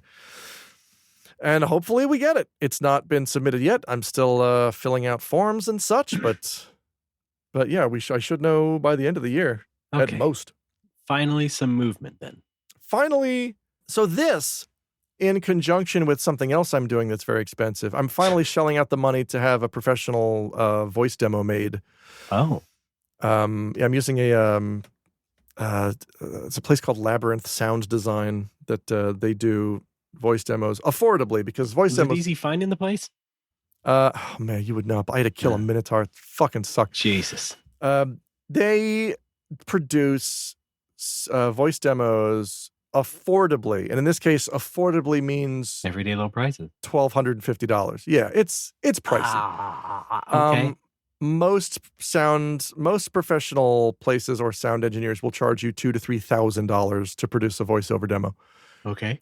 It seems like a racket. I know that they worked hard and they have a lot of knowledge. That still seems excessive to me, but okay. You know what? I didn't found the industry. Okay, so what is a demo as opposed to a reel? It's the same thing. Okay, it's the same thing. It's a demo reel, yeah. So what do they then do?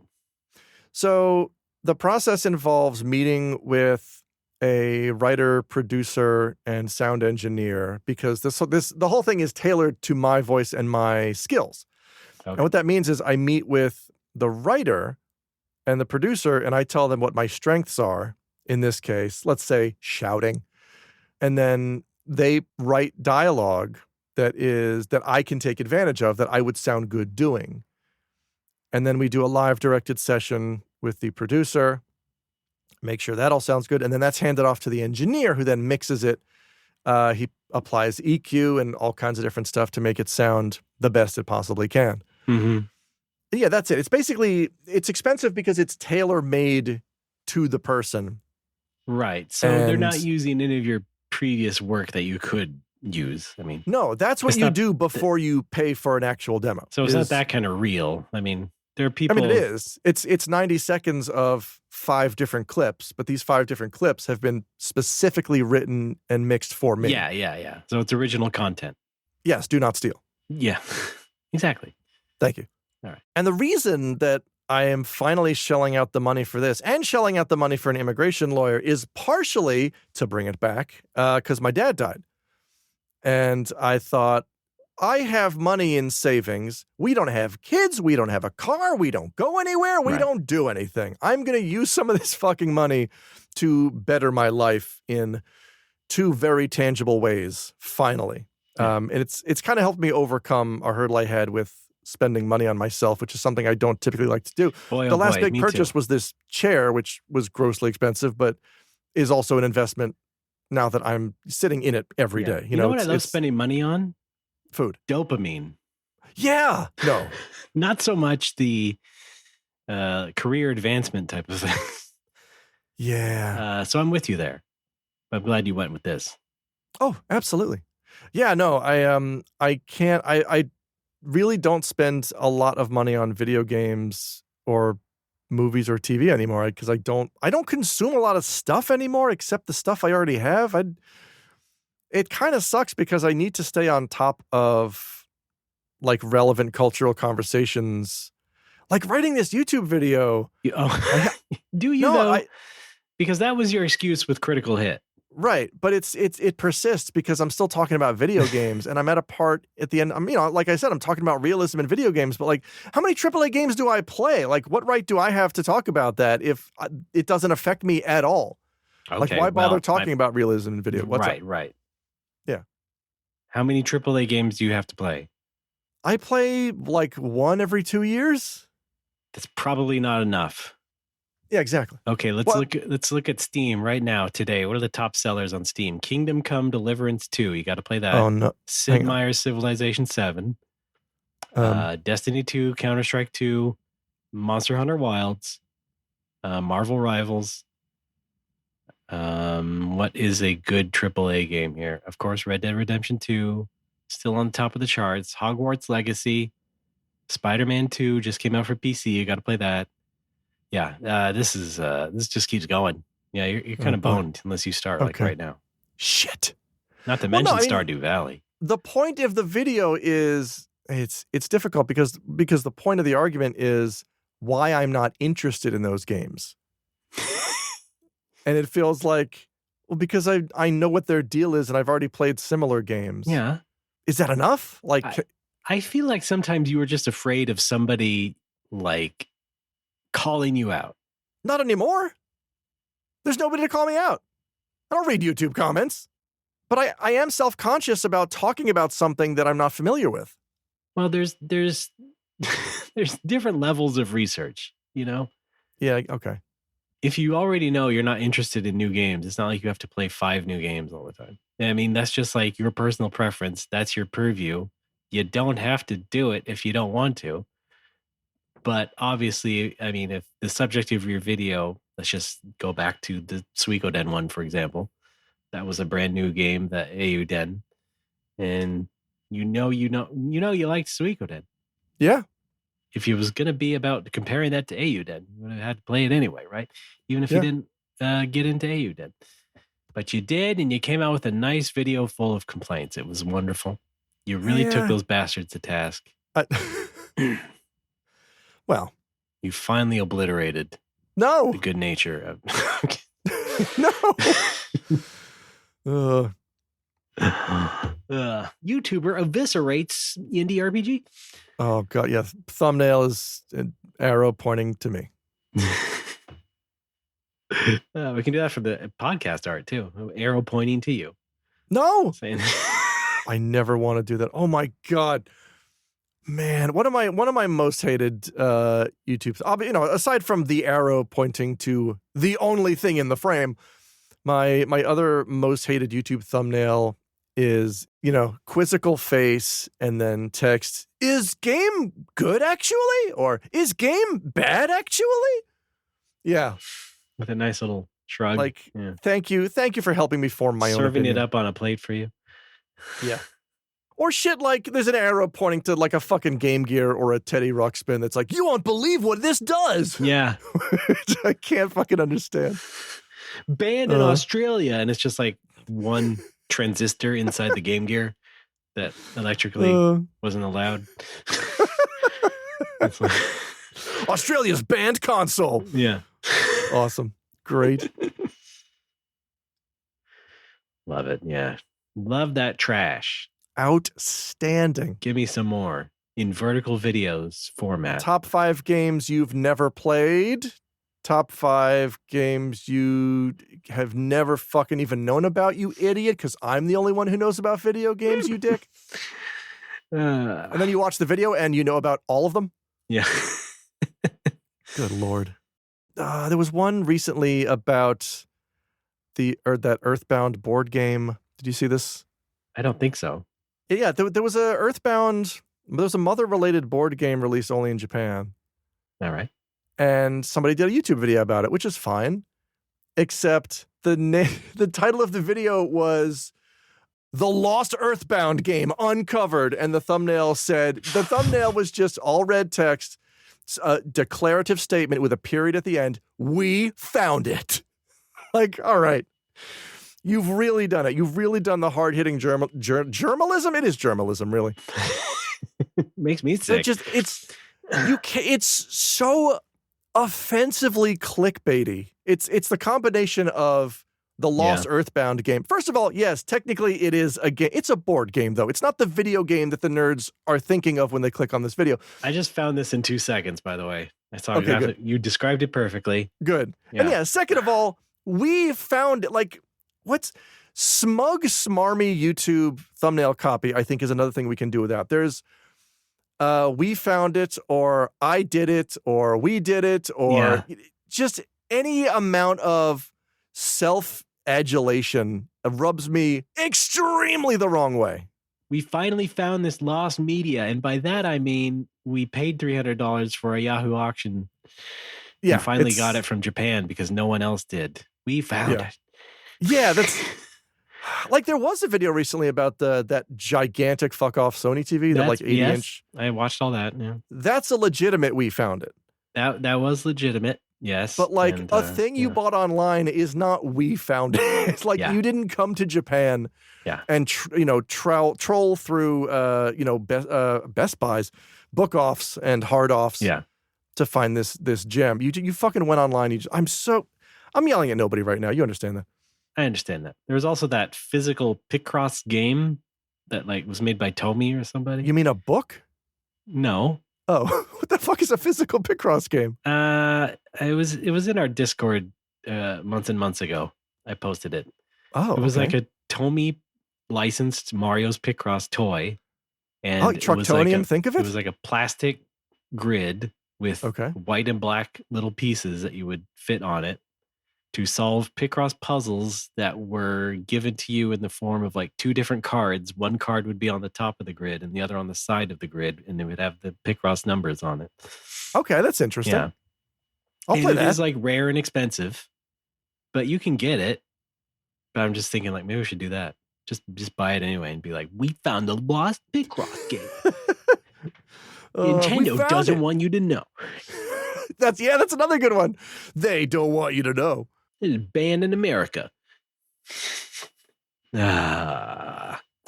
Anyway, yeah, those people should be eliminated.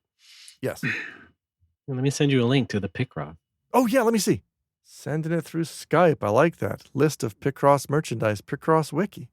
Oh, cool. I see. Yeah, that's pretty neat. Yeah. I was thinking like, man, we should just like rip this off and make a Kickstarter. Like toy. Get some Chinese suppliers to hook us up. Yeah. A NoMoWoCo toy? Well, not NoMoWo. I just meant something as versatile as that.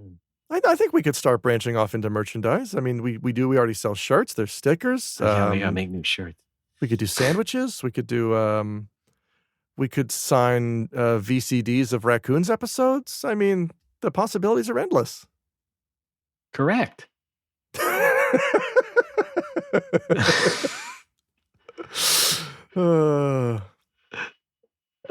You love me trying to shut you down, don't you? I do. It's great. It's one of my favorite things. Just a verbal icing.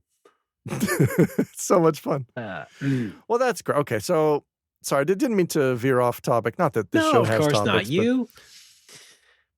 Fun. You're perfect. Don't change a thing. No, I'm perfectly hungry. All right. And with that in mind, why don't we take another break and head on into our final segment? I love final segments. Good. Do you like Final Destination? No, too scary. Okay. Makes me uneasy. I'm not going to watch those movies. Oh. I don't have any horror movies on my Plex, okay? Do you prefer Final Fight or fantasy? Oh, don't make me choose. You have to choose. No, we have to go to break. No, I can't ever. All right, fine.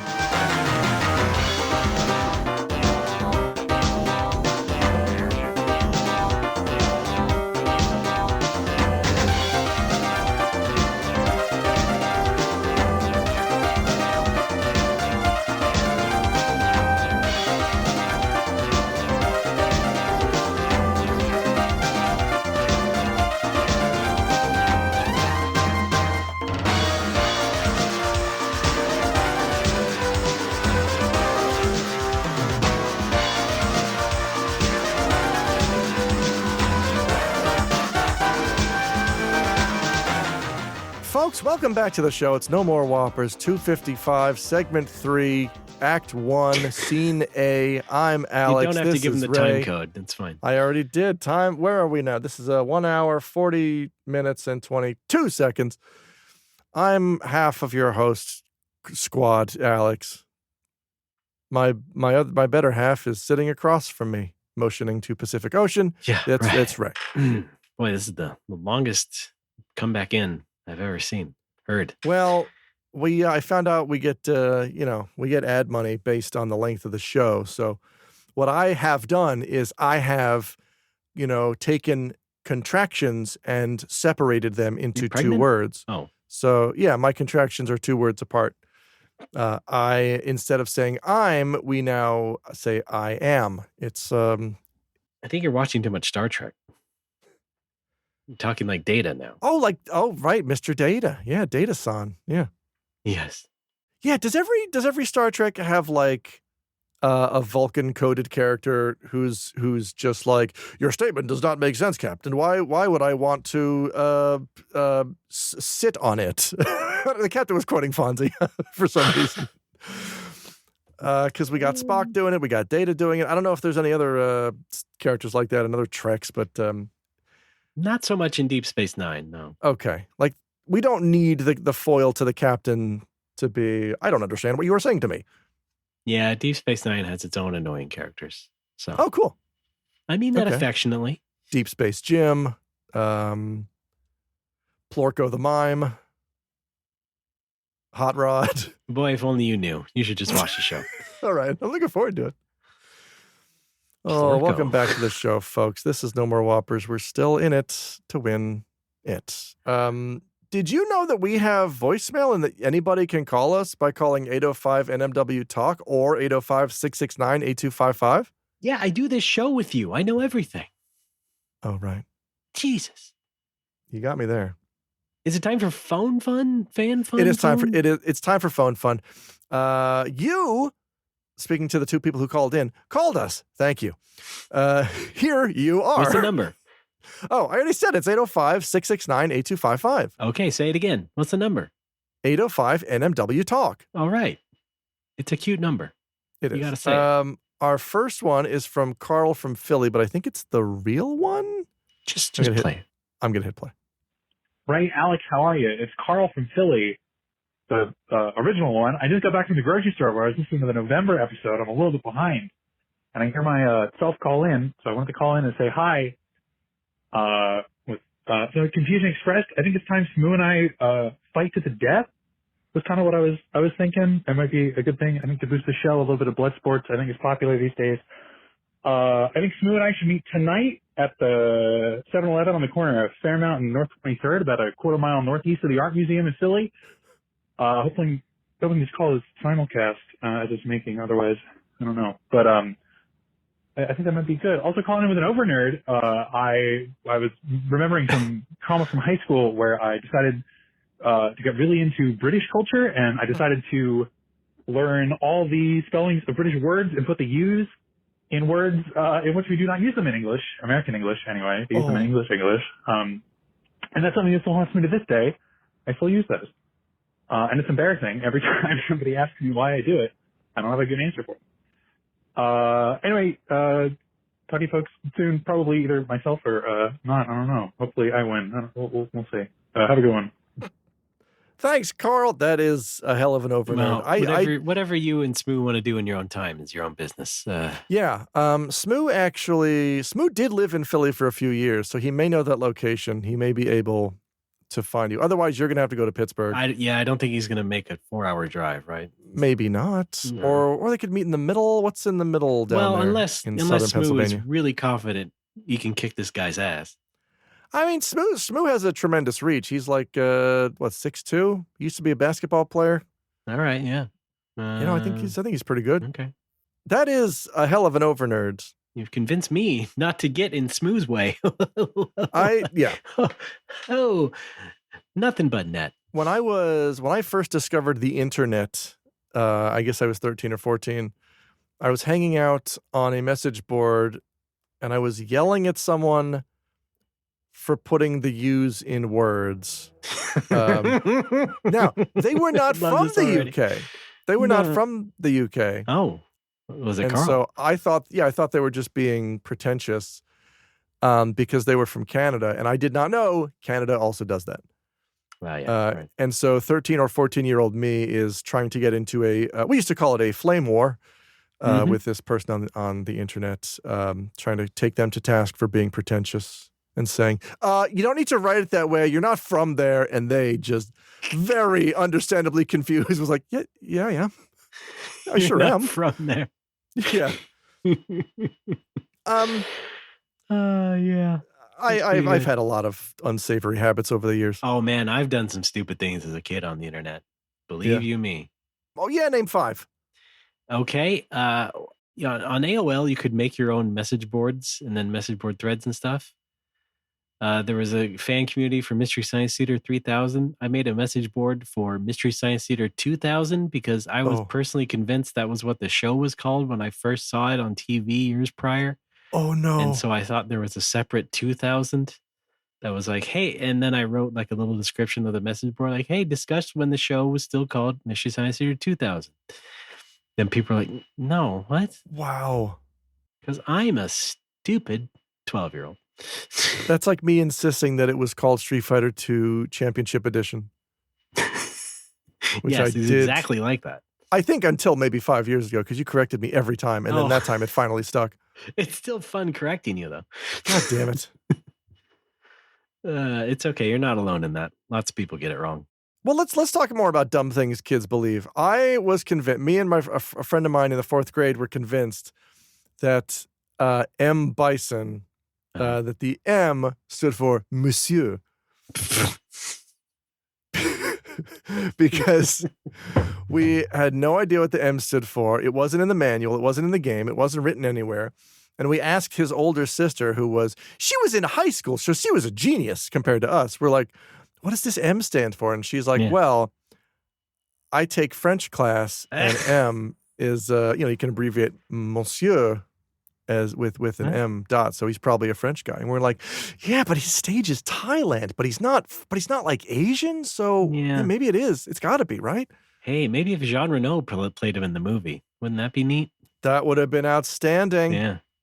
Or Van Damme, I guess, if it was a role reversal. I know he's Belgian, but same difference. And Bulgin, am I right? Yeah. We've got a call from the actual Smoo. I also watched Time Cop. Okay, yeah. Tokino Keisatsu. Here's the call. Ray, it's Smoo. I get dyshydronous eczema too. Oh. Mine would come on the palm of my hands and just tons and thousands of little dots, but then it would burst. My hands would peel, and it was disgusting. I had to wear gloves at work. It was totally stress-related. From a job I worked 2007 to 2010, since I left that job, it hasn't happened to me since. So that job was garbage. We're dyshydronous eczema brothers. We should start a club? Club? Yeah, right. Yeah. Okay, great. I don't know what happened at the end there. No, I don't either. I do know that the transcript says we're just type Jonas brothers. Well, we have a brotherhood anyway. I think German lineage there, so that's true. And it did think that the first line was great. It's smooth. Yes, which is me after I do my head. This sounds like a Japanese sort of English thing that you would put on a package or something. Great, smooth da. Yeah. No, you would put in English. Great, it's smooth. Great, it's yes. On your hair product, Pretty good. Yeah, I have a lot of hair product. Yeah, do you? No. Oh, okay. Do you? More than you, I guess. That's true. You got we got that LA Looks. That's still around? Probably. No, I just use a hair paste, whatever's cheapest. Now I have Dove Men Care paste. Dove Men Care. I think it's Men Plus Care. Men Plus Care equals you better do it. Me and Twitch chat were having a conversation about herbal essences shampoo because I was very into them. I was so into herbal essences that I would just steal it out of my mom's shower and put it in my shower. Yeah. And then, man, that should have been their commercial. Because then mom was like, "Where's my herbal essences?" And I would just shrug to the camera in our living room that didn't exist. But it made me miss shampoo because I don't shampoo anymore.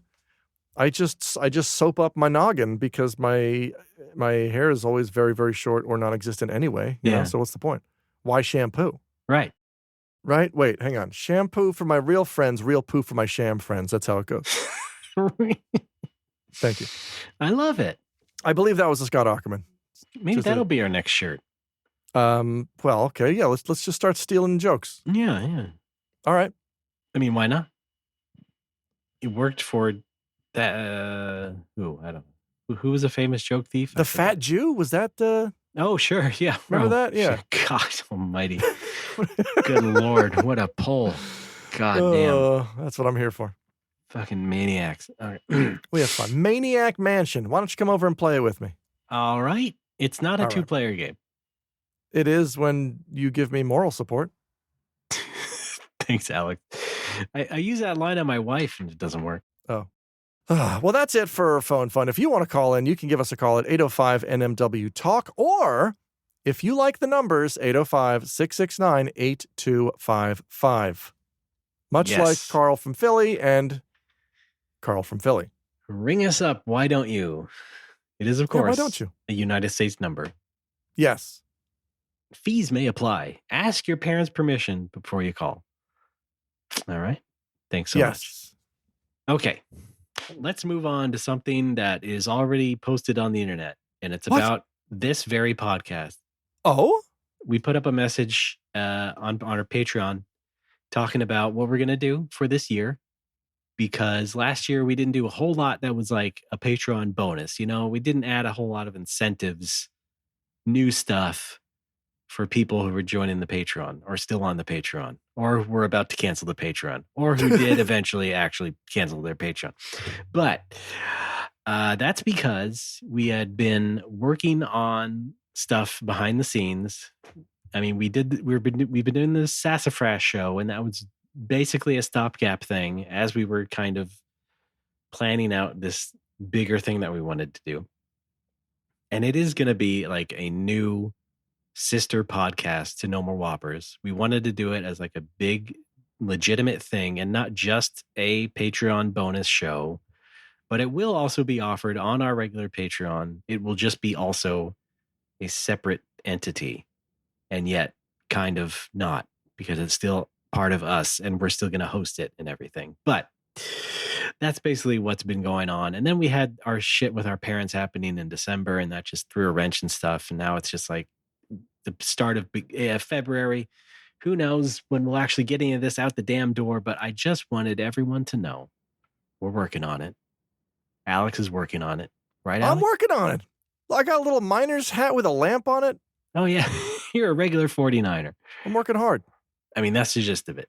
We go into more detail on our Patreon. We have a post, our 2025 update.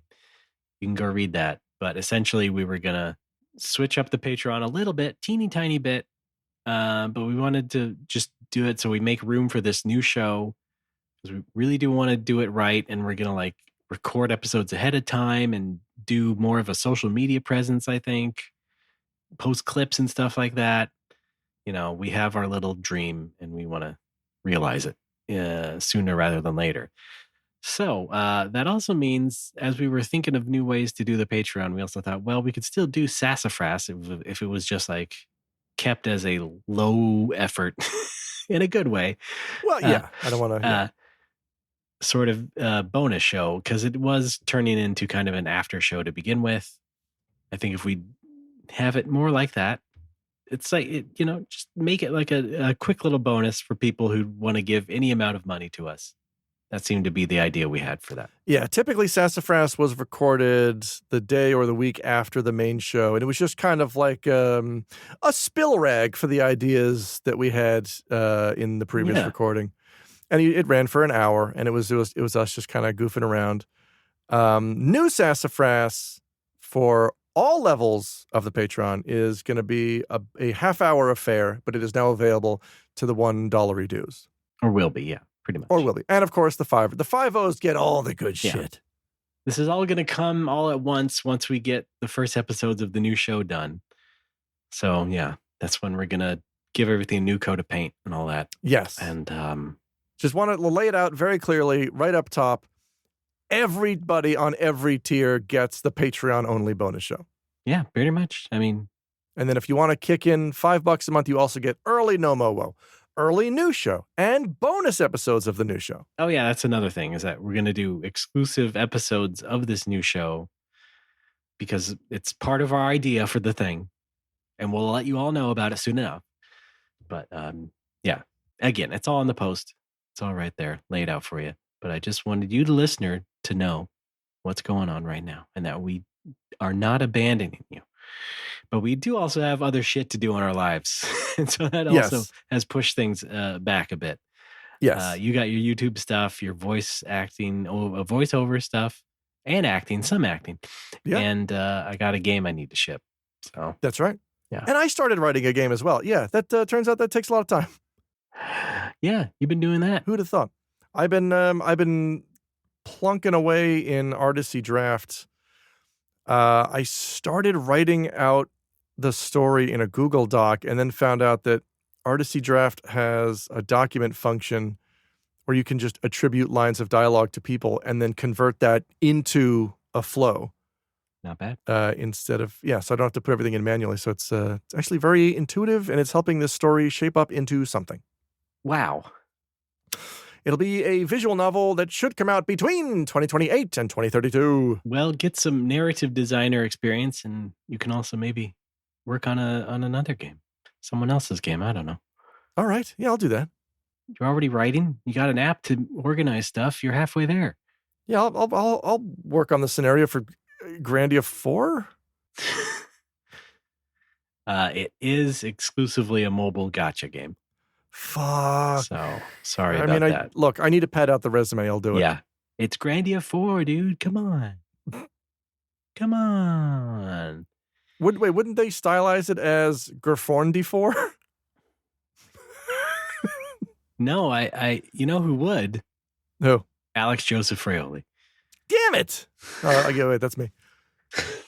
Oh yeah, you listed the one guy. That was me. You listed the one moron who would. No, I'm just kidding. Man, remember Breath of Fire 6? No. Speaking is that of- a mobile game? Oh, It that's was right. web-based gotcha game. Yeah, somebody in my Basically. Twitch chat did mention that. Wow. Absolutely wild. What? Disgrace.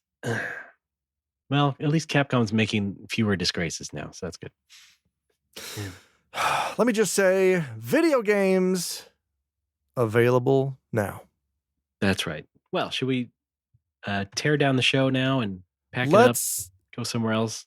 tear down the walls of heartache. I need to eat food. I thought that we were very clever for making this work because as a hopeless Final Fantasy 14 player, I have to meet with my Savage Static 3 times a week. We practice from noon to 2 Japan time. You and I can record from 2 p.m. I think that's perfect because I finish up practicing with the group and then I can record with Ray. And then I stop to realize, hey, where are you eating lunch in all that time? It's lunchtime, you idiot. Sounds like you need to just eat the world's biggest breakfast to get you from, noon to 4:30 p.m. It's growling right now. Can you hear it? The pangs of regret. And hunger. That was the implication. Oh, right. Okay. I regret not eating. Okay, we're done now. Let's get ready to go. Go to our website, NoMoWoCo.com. You can find everything you need to there, including a link to our Patreon.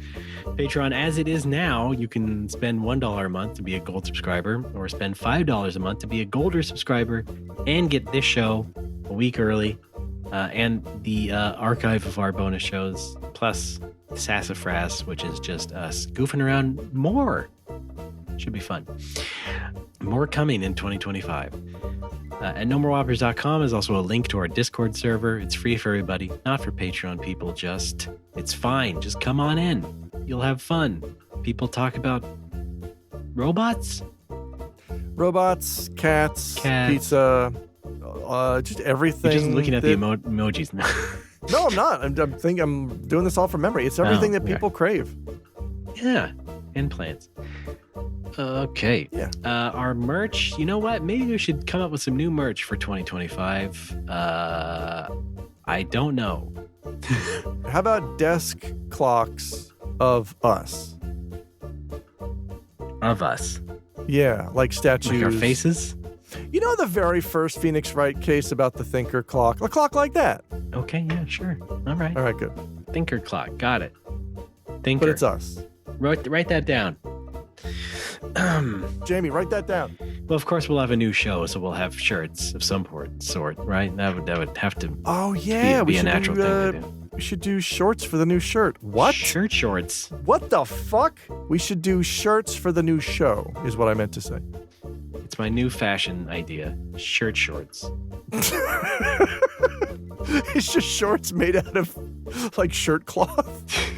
Which is also the same cloth, so it's quite strange. And of course, our phone number, as we just mentioned, 805-NMW-TALK. That's 805-669-8255. You can discuss things that you heard on the show, such as dyshydrotic eczema, or any other thing that you would want us to react to. How about that? All right. T-shirts? Hanes beefy tees? Yeah. Yeah. I'm trying these True Classic shirts. They're for fat guys. They're pretty good. What the hell is a True Classic That's shirt? the brand name, True Classic. Oh, okay. Alex and Ray are both on the internet personally.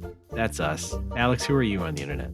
Hi, I'm Alex. I'm Patooey in most places, or Hooded Patooey if you're on Twitch. You can just go to patooey.org for more information. That's PITOHUI.org. I also have a Patreon, patreon.com/Patui. It's not as, fancy or successful as the NoMoWoCo Patreon, but I do appreciate the folks who kick me a few bucks on that every month for things that it takes me a very long time to do or make. I sincerely appreciate the folks who believe in me enough to plunk down a few bucks every month for that. New YouTube video is coming probably at the end of this month. Never. Oh, sorry. I thought you were going to. That's what you were going to say. I will need, however. The new video, I need input from patrons. I've gotten input from, I believe, 3 or 4 patrons so far. If you give to my personal Patreon and you'd like to be in my upcoming video, please respond to the appropriate posts where I ask you, what's your cozy game? I want to hear about a game that's cozy to you, and I want to know why it's cozy to you. Interesting. That's all I got to say. Find me on bluesky@patui.org. Find me at rdb.space. No, that's me. Oh, sorry. Go. You go. No, I'm rdbaaa.space. That's my homepage. You can find links to all my stuff there. That's really about it. And of course, my game company, Bipedal Dog. Bipedal.dog on the internet. That's good, right? Yeah, okay. Alex, let's get you eaten as soon as possible. What? No, I want to eat. No, eaten. EATIN apostrophe. Oh, thank you. Yes. Yeah. Okay. Okay, jeez. Yeah. Oh, you're going to throw me to the lions. Well, Jesus. thanks for being a good sport. Anytime. Everybody else, keep your nose clean. We'll see you next time. Gold subscribers, stick around till after the show. We're getting into geocaching. Find a No More Whoppers challenge coin inside the Seattle gum wall.